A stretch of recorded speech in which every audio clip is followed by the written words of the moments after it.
No, you haven't tuned into flowchainsaw.com, but yes, this is a Husqvarna e-bike. Now, while the Swedish brand may be best known for its motorbikes and lawnmowers, Husqvarna recently dived into the world of electric mountain bikes. The range has just landed in Australia and it's made up of 3 models. There's the Light Cross, which is the 120mm travel trail bike, the Mountain Cross, which is the 150mm travel all mountain bike, and the Hard Cross, which is a 170mm travel enduro bruiser. Husqvarna recently sent us out the Goldilocks model, the Mountain Cross, to put to the test and see what this brand is all about.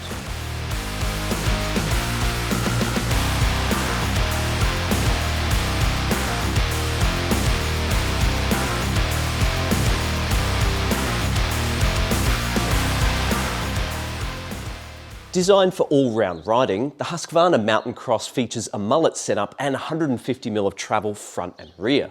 The frame is available in both alloy and carbon fibre, and both utilise a 4-bar suspension design with a large yoke driving the shock. The carbon frame is particularly distinctive with the 2 side struts that surround the shock and the Shimano EP801 motor, which has been heavily clocked upwards in order to position the battery as low as possible. There is a charge port on the seat tube, though the battery has been designed to be easily removable for separate charging via a tool-free hinged cover that's made from injection moulded carbon. While the motor is supported by a carbon fibre cradle, it has been left mostly exposed in order to maximise heat dissipation. Likewise, heat from the battery is encouraged to escape through dedicated vents in the head tube badge. However, this does create a potential inlet for water to get to the headset bearings, so we'd encourage owners avoid using a pressure washer when cleaning their bike. As for geometry, the Husqvarna Mountain Cross gets a 65.5 degree head angle and a 77 degree seat angle. Our size large test bike gets a 475mm reach, and thanks to the smaller 27.5 rear wheel,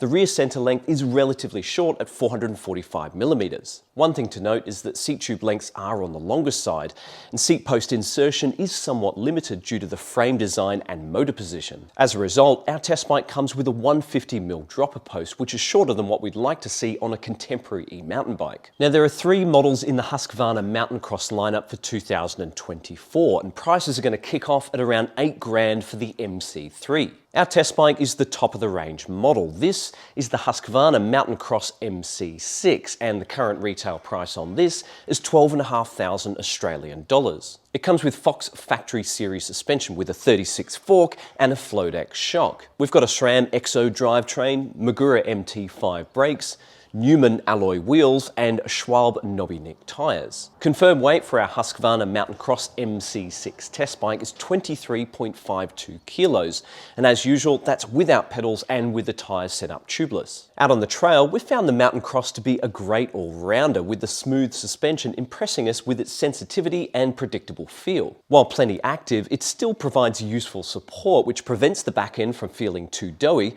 while still being able to absorb bigger and harsher hits with ease. Combined with the upright positioning, this is a really comfortable and easy bike to ride. We're big fans of the mullet setup, which makes it easier to initiate turns and pop up the front wheel thanks to the shorter rear end. It gives the Mountain Cross quite a playful character, not unlike the Specialized Levo or the Merida E160. The Shimano EP801 motor has also worked well. It doesn't provide as much low-end grunt as an equivalent Bosch motor, but it is smoother and more natural in its power delivery. We also like that there's plenty of breathing space around the drive unit to allow it to radiate heat. This is especially important for hot Aussie conditions where high temperatures can lead to the motor throttling its power output in order to protect itself from overheating. Up at the cockpit, the Shimano display provides a clear and crisp colour screen. You can customize what metrics it shows on each page, but more importantly, it now displays battery status in 10% increments, making it easier to gauge how much is left in the tank. Combined with a 720 watt-hour battery, you can ride this bike flat out for a couple of hours in boost,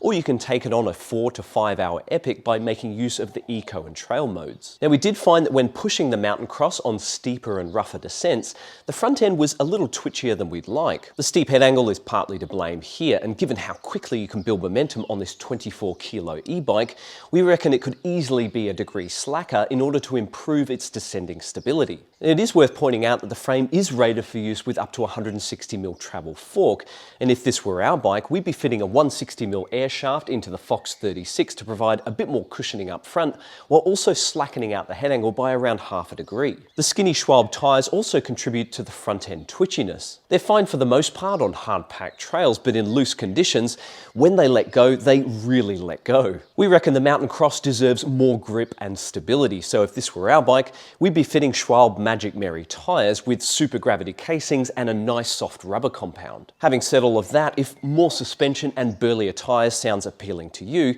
you may be better off looking at the Hard Cross instead. And that bike comes with a Fox 38 fork and a Floadex 2 shock, and it also gets Magic Mary tyres as standard. And along with the alloy frame and slacker geometry, it's going to be the better option for hard-hitting riders. So while we do think the Mountain Cross could be a really capable e-bike with a couple of tweaks, it is important to recognise that Husqvarna has designed it to be a more approachable bike for beginners and intermediate riders. Indeed, it is very comfortable and easy to ride, especially on flowier trails. Now, there were some issues with the motor and battery on our test bike that we need to mention. After the first ride, we discovered that the bike would no longer power up, which was due to a loose connection between the main battery plug and the motor. Pushing it back into place helped to restore power, but over the course of the next couple of rides, the poorly fitting plug would slowly work its way loose again. This wasn't a problem on smoother trails, but on rougher terrain, the bike would switch off every 10 minutes, requiring us to stop and open up the battery cover and push the plug back in. Additionally, we noticed some heavy rattling coming from inside the frame, which turned out to be the battery.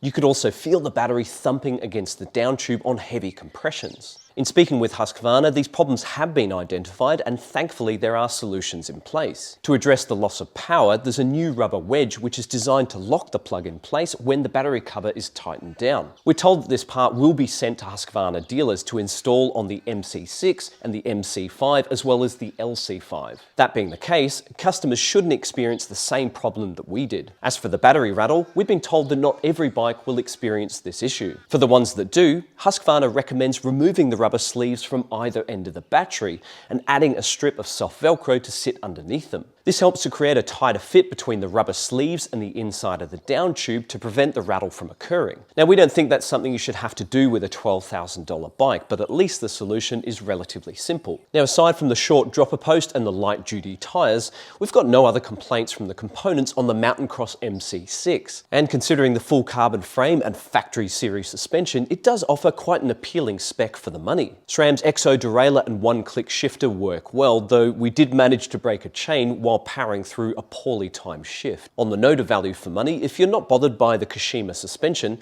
it'll be worth considering the cheaper Mountain Cross MC5. That bike brings the price down to 11 grand thanks to its Fox Performance Series suspension and GX Eagle drivetrain, though it still features the same full carbon frame, Shimano EP801 motor and the 720 watt-hour battery. Now, if you're keen to know more about our experience of testing the Husqvarna Mountain Cross, there is a load more information in the full review over at flowmountainbike.com. Just click the link in the video description below if you're keen to check it out. If you've got any questions for us about this bike, make sure you drop those into the comments and we'll do our best to answer them for you. Otherwise, I hope you've enjoyed this video review and we'll see you next time. Tooroo!